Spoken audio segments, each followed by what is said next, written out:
ప్రముఖ గాయకుడు వి. రామకృష్ణ జీవిత విశేషాలు. నవరసాలు అలవోకగా జాలువారిన గొంతుగల గాన గంధర్వుడు.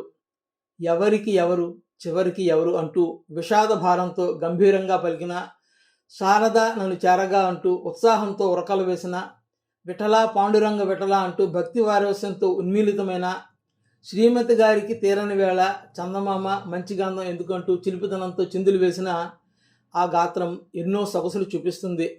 అఖిలాంధ్ర ప్రేక్షకులు, సంగీత ప్రియులు అపర ఘంటసాలగా పిలుచుకునే ఆ అమర గాయకుడే వి. రామకృష్ణ. 200కు పైగా చిత్రాల్లో సుమారు 5,000కు పైగా పాటలు పాడిన విశ్వంరాజు రామకృష్ణ 1947 ఆగస్టు 20వ తేదీన విజయనగరం జిల్లాలో జన్మించారు. తల్లి రత్నం, తండ్రి రంగసాయి. రామకృష్ణకు ప్రముఖ గాయని గానకోకిల పి. సుశీల స్వయాన పిన్ని.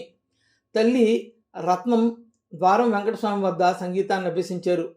భార్య జ్యోతి, కుమారుడు సాయి కిరణ్, కుమార్తె లేఖిక.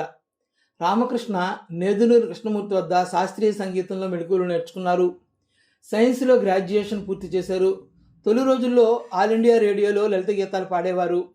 అన్నపూర్ణ ప్రొడక్షన్స్ పతాకంపై విడుదలైన విచిత్ర బంధం చిత్రంతో వయస్సే ఒక పూలతోట అనే పాటతో సినీ రంగంలో గడుగుపెట్టారు. దాసరి నారాయణలో తొలిసారి దర్శకత్వం వహించిన తాత మనవడు చిత్రంలో పాడే అవకాశం రామకృష్ణకు దక్కింది.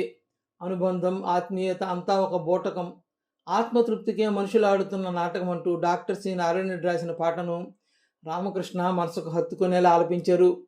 బాపు దర్శకత్వంలో విడుదలైన అందాల రాముడి చిత్రం రామకృష్ణ జీవితంలో ఒక మైలురాయి వంటిది. సూపర్ స్టార్ కృష్ణ హీరోగా నటించిన అల్లూరి సీతారామరాజు చిత్రంలో తెలుగు వీర లేవరా దీక్షభూని సాగరా అనే పాటను ఘంటసాలతో కలిసి రామకృష్ణ పాడారు.